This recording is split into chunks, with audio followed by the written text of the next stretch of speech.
You know, what's funny about loneliness? We've gotten so good at making it sound like a choice.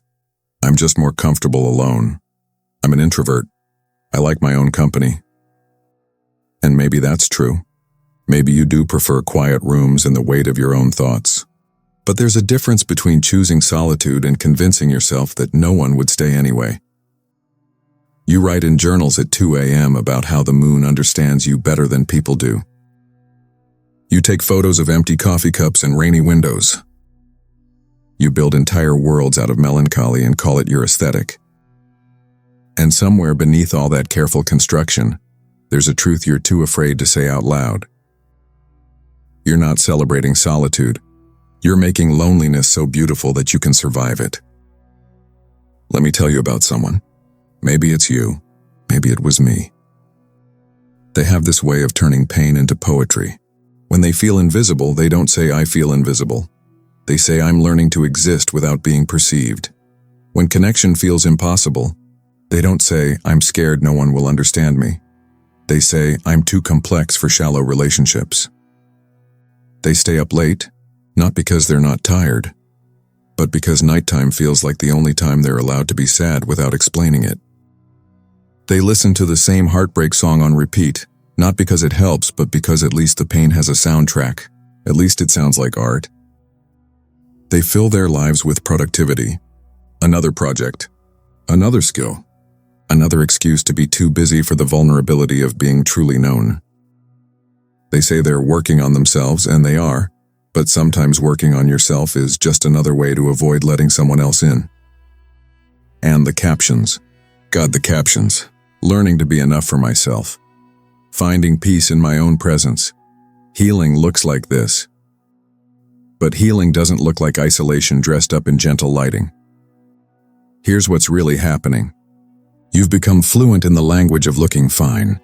You've learned to frame your loneliness in ways that make people nod and double tap instead of asking if you're okay. Because if you make it beautiful enough, if you make it look intentional enough, maybe no one will see it for what it really is. A defense mechanism with good aesthetics. There's a reason we do this. The brain doesn't like admitting it's in pain without purpose. Raw loneliness feels unbearable, empty, pointless, like a wound that won't close. But loneliness with meaning, loneliness that's poetic, philosophical, chosen, that's survivable. Psychologists call this cognitive reframing. We take something that hurts and reshape it into something we can carry. It's not denial. It's translation. We turn "no one chose me" into "I chose myself." We turn "I'm scared of being left" into "I'm protecting my peace." We turn desperate silence into spiritual solitude. And it works. For a while. But here's the hidden cost. The more beautiful you make your loneliness, the more permanent it becomes. Because if you've convinced yourself that being alone is your identity, your superpower, your art, then connection starts to feel like a betrayal of who you are. Letting someone in feels like giving up the story you've been telling yourself to survive. You start to believe that being understood would ruin the mystery, that being loved would shatter the poetry, that the version of you that exists in relationships is somehow less authentic than the one that exists in isolation. But that's not depth. That's fear wearing the mask of philosophy. Think about it like this. Imagine someone living in a cold house, so they wrap themselves in blankets and call it coziness. They light candles. They make it romantic. And eventually they forget that the house was always supposed to be warm.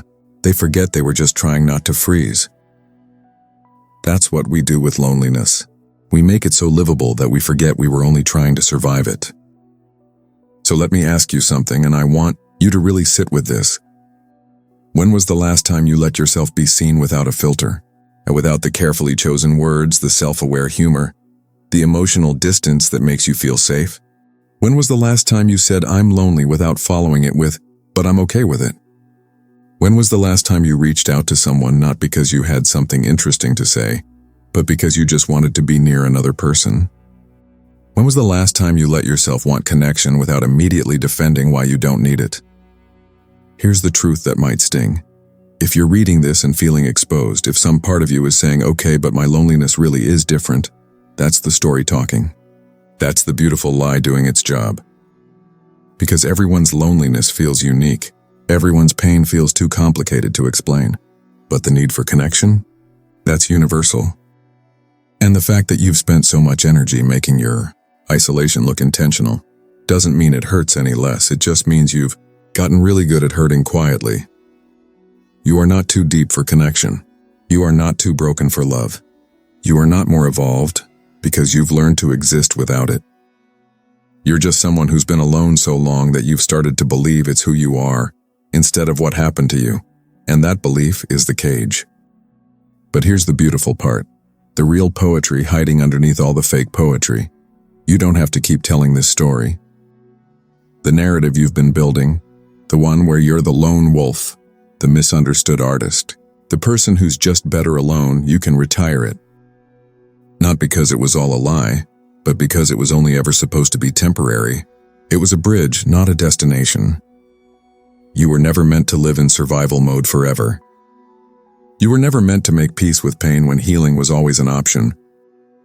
And yes, healing is terrifying, because healing means letting the walls down. It means admitting that you've been lonely, not enlightened.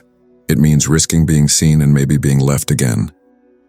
It means accepting that connection is messy and imperfect, and sometimes people won't understand you, and that's okay, because one real conversation is worth 1,000 beautiful captions about solitude. The world doesn't need another person performing strength. It needs your honesty. It needs the version of you that's too tired to be poetic about it anymore. The version that just says, "I don't want to be alone tonight," without dressing it up. That version? That's the one people can actually love. So what now? How do you stop romanticizing your loneliness and start actually living? First, let yourself be boring about your pain. Stop making every hurt into a metaphor. Stop turning every difficult feeling into content. The next time you're lonely, don't write about how solitude is a teacher. Just tell someone, "I'm lonely." Those two words, naked and unglamorous, that's where connection starts. Second, reach out without a reason. We wait until we have something interesting to say, something worth someone's time. Stop. Message someone and just say, "I was thinking about you." Show up to people's lives not because you have a perfectly crafted update, but because you want to be part of their world again. Rebuilding trust and connection means showing up imperfectly. Third, notice when you're performing versus being. Are you sharing your feelings, or are you curating them? Are you being vulnerable, or are you being aesthetically vulnerable? Real intimacy happens in the moments that would never make a good caption. In the awkward laughter, the unfiltered rambling, the admitting you don't have it all figured out. Look, I'm not saying your loneliness wasn't valid. I'm not saying the stories you told yourself didn't serve a purpose. They kept you alive when nothing else could. They gave you language for pain that felt unspeakable. But you were never meant to live in the story. You were meant to survive long enough to find your way out. So maybe it's time to stop making your loneliness sound beautiful and start making your life feel full. Time to stop narrating your pain from a distance and start letting people close enough to hold it with you. Time to trade the poetry for the presence, the aesthetics for the actual thing. Because the most radical thing you can do is not to be comfortable alone, it's to let yourself be uncomfortable together. And maybe that's the real story worth telling. Not the one where you learn to be enough for yourself, but the one where you learned that you never had to be.